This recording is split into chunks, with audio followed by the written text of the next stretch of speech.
kembali Cindo mendapatkan hidayah. Pencarian Tuhan yang didapati hanya pada ajaran Islam. Silakan disimak pemuda Cindo yang cerdas ini. Perkenalkan, nama saya Randy Leonardo Putra. Saya biasa dipanggil Randy, asal saya Bangka, Belitung. Untuk usia saya 22 untuk tahun ini. Syahadat itu sekitar bulan Januari 2021 di Pondok Kopi, Masjid Pondok Kopi, MCI, Wall Center. Ibu saya itu dulu muslimah, dan ayah saya juga mualaf untuk pernikahan. Cuman setelah balik ke Bangka, jadi balik kayak semula, ke budaya lama, ke agama lama. Dulu saya tuh beragama muda, dan mudanya itu juga yang berusaha taat gitu. Selalu berusaha taat, dan saya mengamalkan aturan-aturannya. Dan bahkan dulu saya pernah ikut lomba agama Buddha ini, pernah menang. Tapi setelah masuk SMP, itu saya mulai pindah aliran ke Buddha yang udah mungkin kombinasi sama Taoisme. Nah, tapi pas SMP itu saya masih ngikut-ngikut aja dalam beragama gitu. Nah, pas SMA itu saya udah mulai tertarik sama Islam. Karena apa? Rata-rata lingkungan pertemanan saya itu rata-rata tuh Muslim. Rata-rata semuanya sebenarnya. Nah, dari situ saya lihat tuh kok indah gitu. Mereka rata-rata pergi ke masjid Jumatan bareng, sambil bercanda, sambil jalan ke masjid. Itu kayak indah aja gitu. Sama kayak pas puasa buka bareng, apalagi itu saya OSIS pernah ngadain buka bareng di mana saya harus ikut biarpun saya non muslim. Itu buat pas buka bareng, puasa bareng, itu kayak wow aja gitu. Jadi tapi itu belum tertarik dalam hal kerohanian bener-bener, baru secara visual mata gitu, suka lihat orang muslim. Nah, setelah itu saya sempat ngomong sama ke teman-teman saya pas SMA, nanti tunggu ya, biar bisa nanti ada waktunya saya sholat bareng sama kalian. Ya, dari situ terus udah lulus SMA itu langsung kerja. Dari situ saya sering lihat konten dakwah muslim, konten ustadz, di mana rata-rata semua yang saya lihat itu kena ke hati saya gitu ya. Nah, dari situ saya mulai mikir, ini Islam ini kayak cocok sama saya. Tapi saya nggak langsung milih Islam, saya berbandingin dulu sama agama-agama saya sebelumnya. Kalau saya perbandingan, rupanya dalam agama Buddha, setelah saya pas mau belajar, benar-benar belajar, mau pencarian lah gitu, baru tahu rupanya konsep ketuhanan di agama Buddha tuh emang agak berbeda sama di agama Samawi. Kalau di agama Buddha itu nggak mengenal namanya Tuhan dalam konteks sang pencipta gitu. Ketuhanan mereka agak beda. Ketuhanan mereka itu didefinisikan sebagai tujuan akhir. Nah, tujuan akhir agama Buddha itu apa? Ya ini, kalau di agama Buddha itu disebut Nibbana atau Nirwana, atau kayak kita tuh lepas dari kemelekatan dunia gitu bahasanya. Lepas dari sakit, tua, mati, nah lahir, nah itu termasuk penderitaan soalnya kalau dalam agama Buddha. Tapi dalam sisi lain, di saat saya dari kecil itu, hati saya tuh selalu ngomong kalau Tuhan ini emang ada penciptanya. Dalam konsep agama Buddha tuh yang mengatur semesta ini, itu ada namanya 5 hukum alam. Tapi setelah saya belajar, 5 hukum alam itu bisa berjalan ketika objeknya udah ada gitu loh. Kayak misalnya kalau di agama Buddha itu ada namanya utu niyama, bija niyama, yang mengatur soal bagaimana biji jadi tumbuhan dari air terus bisa jadi hujan. Itu kan semuanya setelah udah ada objeknya kan Mas ya. Jadi kurang serk gitu, karena dari air itu tetap harus ada yang menciptakan gitu, nggak bisa terjadi dengan sendirinya. kenapa saya milih Islam itu lebih masuk akal dan punya tempat di logika saya tuh karena kalau tanpa pencipta, air itu kayak nggak bisa punya kesadaran sendiri untuk memunculkan tanah, saripati gitu. Jadi kayak nggak masuk aja di logika saya. Setelah itu konsep ketuhanan mereka tuh karena yang mereka tuh mempercayai soal nibbana, nirwana gitu. Itu saya mohon maaf, kesimpulan saya yang ambil itu artinya ketika mereka mendefinisikan ketuhanan itu sebagai nibbana, artinya tujuan akhir dari umat Buddha itu yang menjadi Tuhan untuk mereka masing-masing gitu. Dan itu nggak masuk di logika saya gitu. Nah, dimana terus panca niyama itu kan hukum-hukum yang mengatur dalam agama Buddha itu yang mengatur semuanya tentang bagaimana karma baik bisa menghasilkan karma baik. Yang saya bilang tadi dari tumbuhan bisa ada buah, biji jadi tumbuhan, air jadi hujan. Itu kan semuanya sebenarnya konsep-konsep yang ada dalam entitas Tuhan gitu. Tapi mereka menolak konsep penciptaan, jadi mereka memecah jadi 5 bagian hukum alam gitu. Dan itu nggak masuk di logika saya karena dari mana 5 hukum asal itu gitu kan. Tiba-tiba datang lalu mengatur semuanya gitu. Nah dari situ saya mulai milih, oh Islam ini lebih logik, lebih masuk di akal logika saya karena dari pembuktian Tuhan ada pun udah ada kalau di Islam. Karena apa?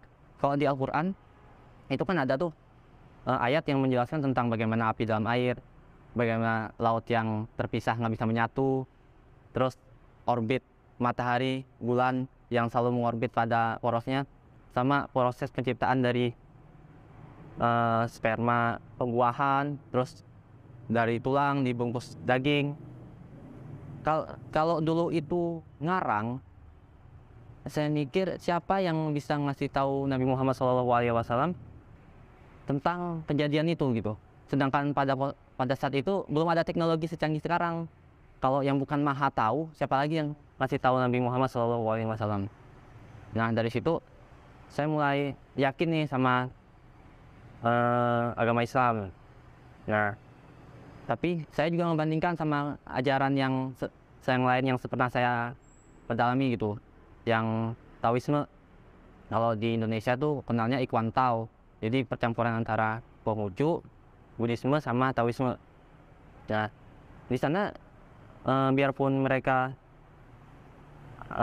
Buddha, ada pengampuran Buddha, tapi dalam konsep ketuhanan beda sama konsep ketuhanan sama Buddha itu sendiri. Kalau konsep ketuhanan dalam sang Buddha, dalam ajaran Buddha itu tidak mengenal konsep Tuhan sebagai Maha Pencipta.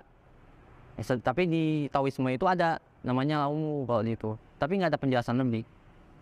Nggak ada penjelasan lebih tentang siapa sih Laumu itu. Cuman pas di Viara juga nggak pernah ada penjelasan. Saya cari searching juga nggak pernah ada penjelasan lebih. Saya nggak pernah ketemu.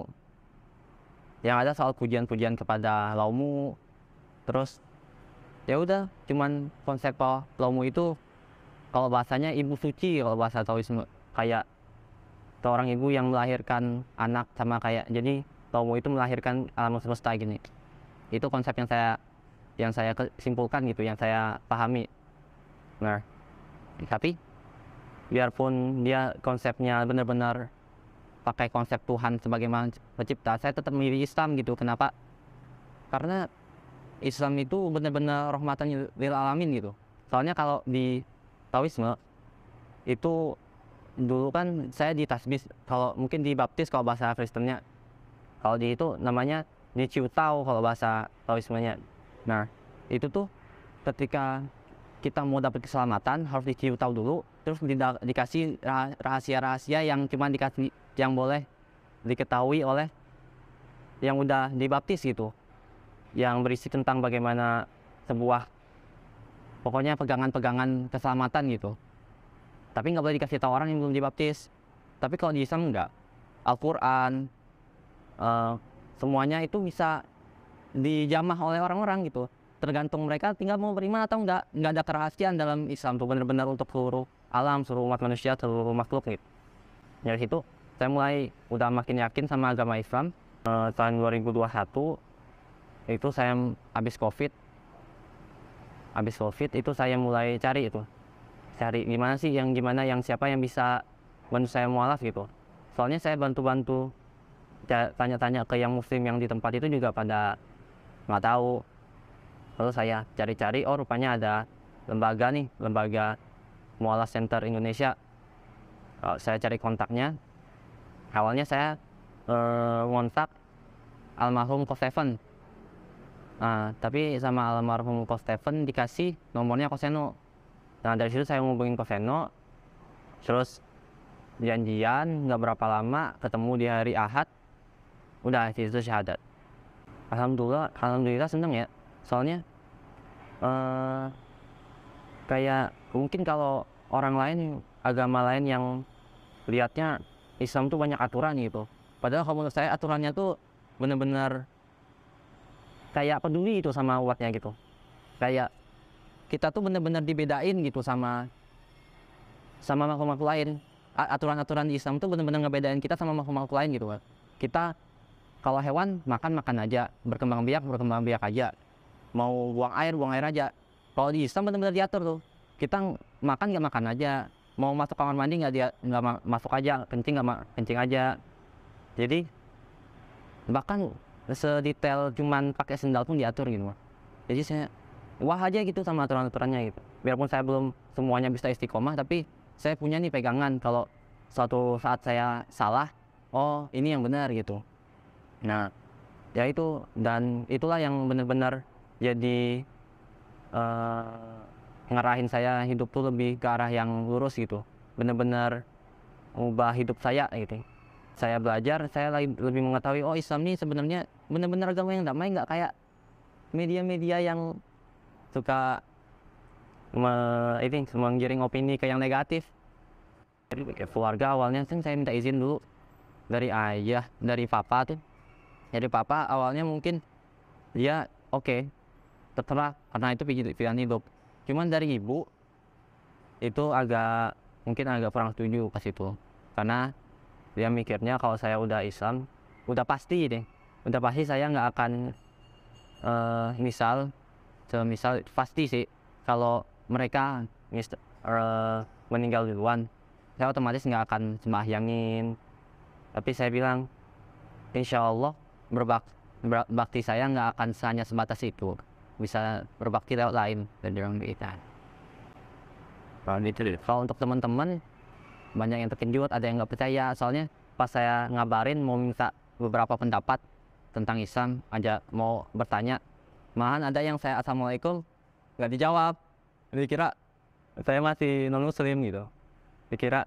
Terus saya bilang udah muslim katanya, terus terkejut gitu. Pada terkejut rata-rata sih. Sebenarnya semua agama tuh pasti ada yang perang, tapi yang paling benar-benar mengatur tentang perang tuh cuman Islam. Paling mengatur tentang perang itu tentang Islam, tentang nggak boleh membunuh wanita, anak-anak, mereka yang udah menyerah, menghancurkan tempat ibadah, terus apalagi menyerang pendeta atau pemuka agama lain, itu nggak boleh. Tapi ya itu cuma di Islam yang benar-benar ngatur. Saya itu benar-benar ngerasa jadi manusia yang ya benar-benar makhluk yang spesial daripada makhluk yang lain gitu. Yang kayak tadi saya bilang, yang kita ini benar-benar dibedain gitu dari makhluk-makhluk lain. Nggak, hidup tuh nggak sekedar hidup aja gitu. Ya ada aturannya, makan ada aturannya, pakai sendal pun ada aturannya, buang air, terus bahkan kegiatan-kegiatan yang seperti hubungan suami istri itu diatur. Jadi kita nggak kayak hewan gitu, benar-benar diatur gitu. Sebenarnya gimana cara biar pandangan-pandangan negatif itu hilang tuh, sebenarnya kita ini sebagai umat muslim tuh yang kita harus berperilaku ya, karena mereka nggak baca Al-Quran, nggak baca hadis ya. Kita yang harus nunjukin Islam tuh gimana dari perilaku kita. Dan untuk yang masih ini apa membenci Muslim atau Islam itu